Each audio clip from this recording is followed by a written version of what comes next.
Cerecita Blanco de Artsy Sister, and today I wanted to show you this comic book of The Legend of Zelda, the Ocarina of Time.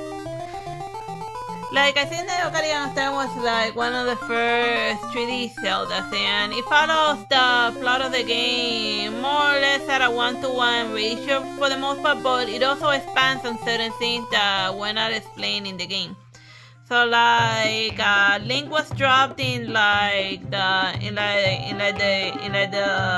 this forest, and then like the Deku Tree took him in, and then since he's like the only human there, then he has the ability to grow older while all of the other residents there stay children forever, a la Peter Pan style. And then and they also have like all of them have like their fairies, but he doesn't have like a fairy which is but he eventually acquires his fairy once like the great Deku Tree like becomes ill and stuff, and then he tells him to like go out into the world and explore, and then he gains the fairy Navi.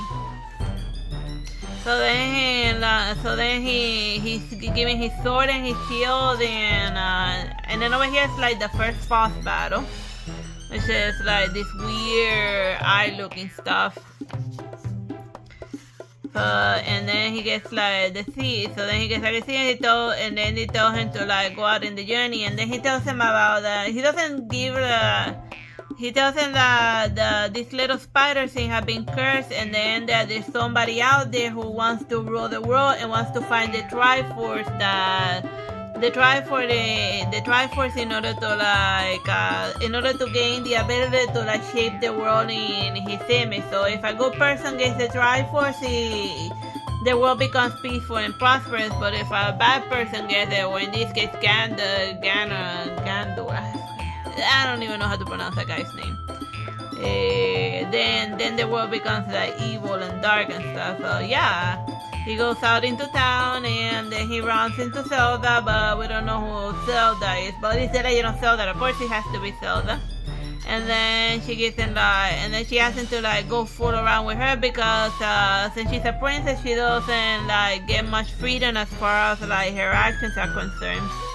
And like her father, and then she's worried about her kingdom because her father has made some very sketchy friends.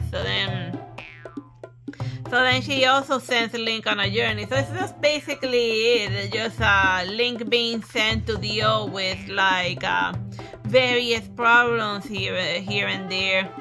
So like just like in The Legend of Zelda, the Ocarina of Time, the video game, like the book is a splitting hat. Like the first journey thing, gathering several lessons in order to like power out the Triforce before Ganondorf gets at it, and then he gets sent forward in time because as Child Link he doesn't have like the strength to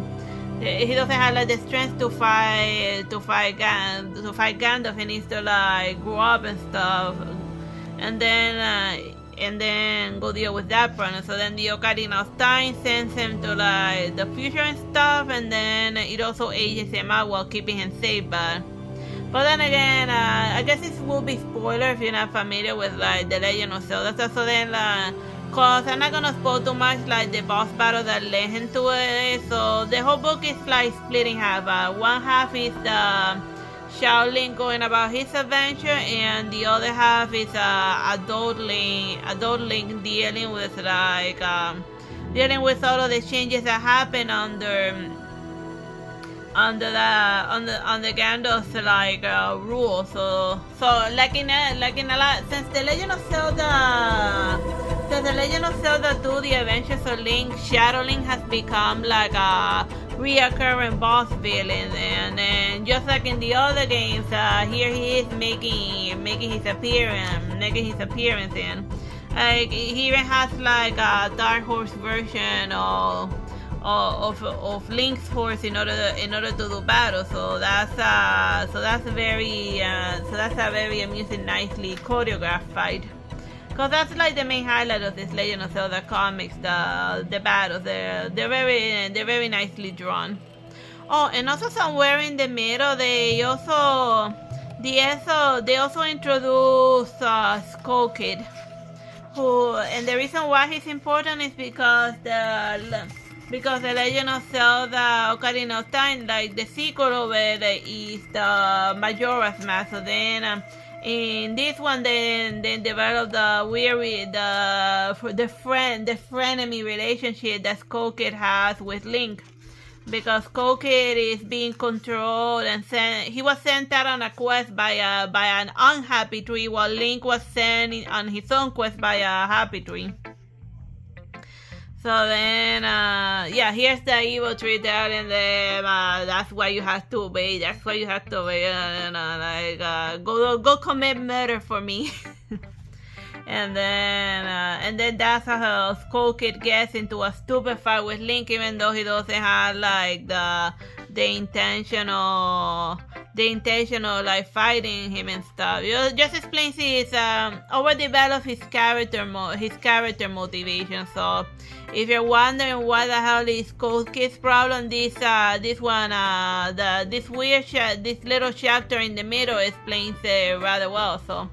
Like, it's best to read the Legend of Zelda Ocarina of Time at the same time as Majora's Mask, cause like, one at the same time, just first one and then the other, cause like, they are directly tied together. So the next one I'm gonna show you is Majora's Mask. Bye bye and God bless.